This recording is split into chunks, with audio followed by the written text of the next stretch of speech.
Okay, thank you, and hello everyone. So we'll now be moving to the science of dementia risk reduction. And dementia is the main challenge for brain health as we age. And while the number of people with dementia is increasing globally, there is an even larger group of people who are at risk for dementia or in early disease stages and who would benefit from early interventions. And this is a key part of what we do. Early detection. How can we identify the people who are at risk? What interventions are effective for dementia risk reduction?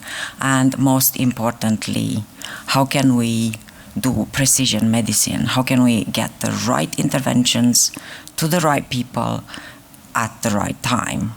Keeping in mind, of course, that one size is not going to fit everyone.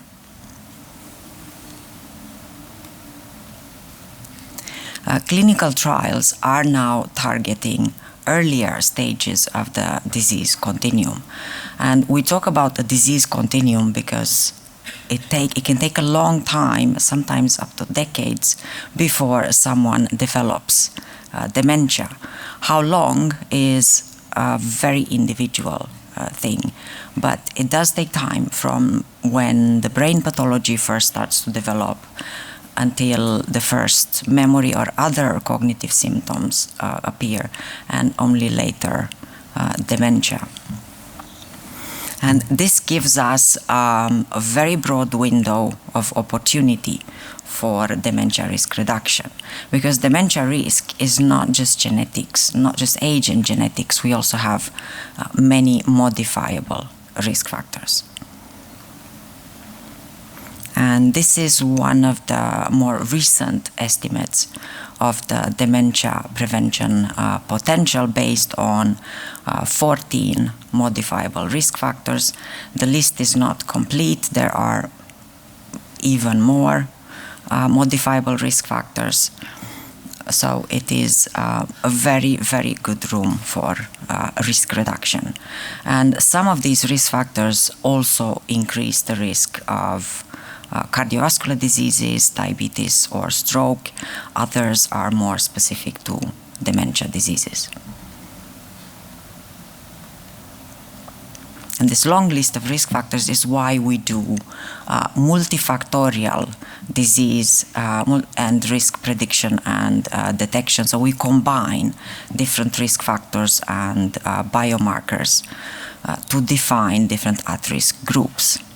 We also do multimodal interventions, where the aim is to target several of these risk factors and disease mechanisms at the same time for optimal effect.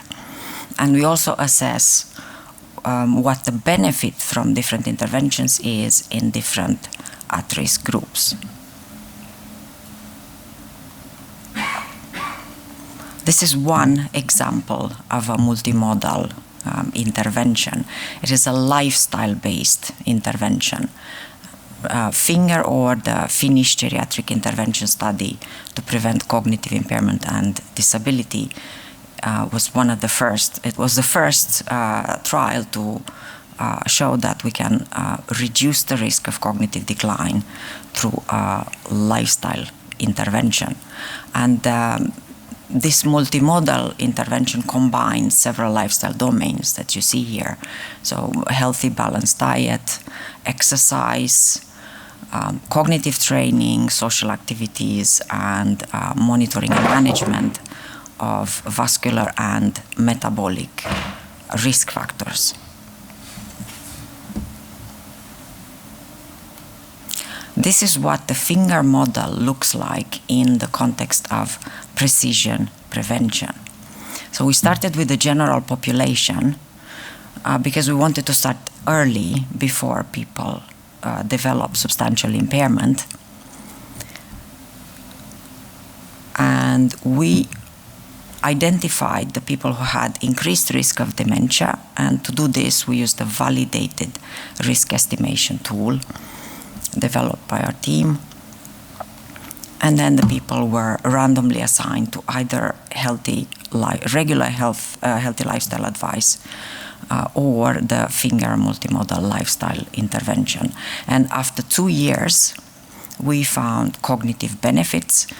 Most importantly, these cognitive benefits were also in people with genetic susceptibility for dementia, but also a broad range of other benefits. For example, lower risk of cardiovascular events, low risk of functional decline, multimorbidity, and better health-related quality of life, and also health economical benefits.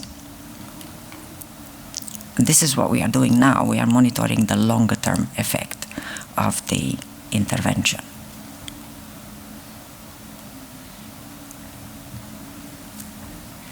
And this type of study design allows us to answer the 4 key questions of precision prevention.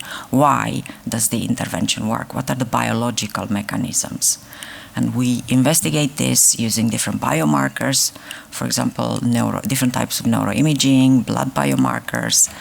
Sometimes we cannot answer mechanism questions from human trials. So what we have started doing, we're going back to animal models, replicating the finger intervention model in animal models to be able to assess in more detail some of the biological mechanisms. Also the who responds, who benefits from the intervention, because there is a lot of individual variability in how people respond to these interventions. What works in terms of behavioral changes, and especially how can we sustain such behavioral changes, healthy lifestyle changes over a longer period of time? And then how can we implement these types of interventions in real life in cost-effective ways?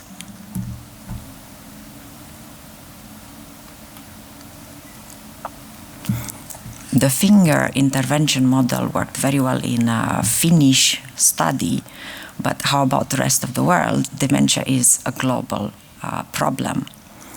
And this is why we now have the Worldwide Fingers Network.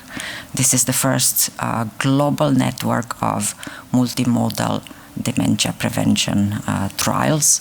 It was officially launched in 2017 when we had about 5 or 6 member countries, and we are now at 68.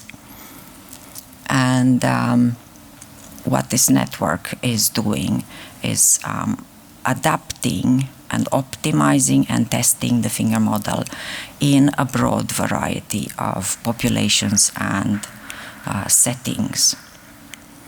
And this is really, really crucial if we want globally effective solutions for dementia risk reduction, because what works in Finland, we cannot copy-paste it directly elsewhere. Adaptations are needed.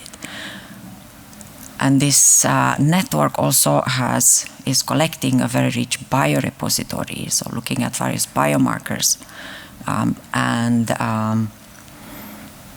together we will have, through joint analysis, we will have the numbers and the statistical power to do things that a single study in a single country cannot do.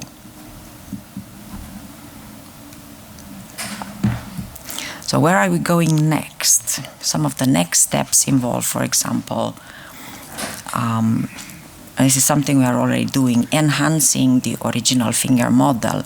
So we had 5 fingers, so now we want to address other lifestyle-related or domains. For example, hearing impairment and hearing rehabilitation, addressing poor oral health, which is one of the newer risk factors. Stress, sleep, and so on and so forth. So we can we'll have enough domains so we can tailor the intervention to each individual's risk profile. And this is where, this is the I would say, the future of effective dementia risk reduction, combination therapies.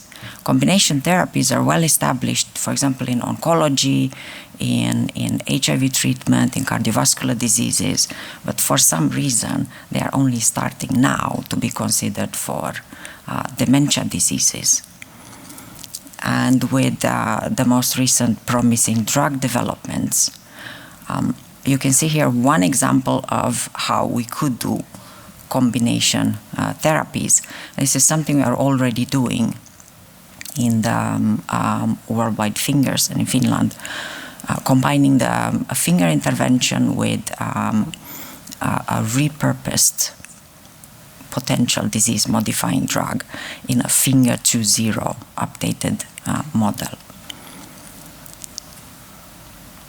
And this can be, of course, adapted in different ways. It could be finger lifestyle intervention plus one of the new anti-amyloid drugs, for example, something that we hope to be able to do in the future, or some other type of drug or combination of drugs, depending on the individual's risk and disease profile.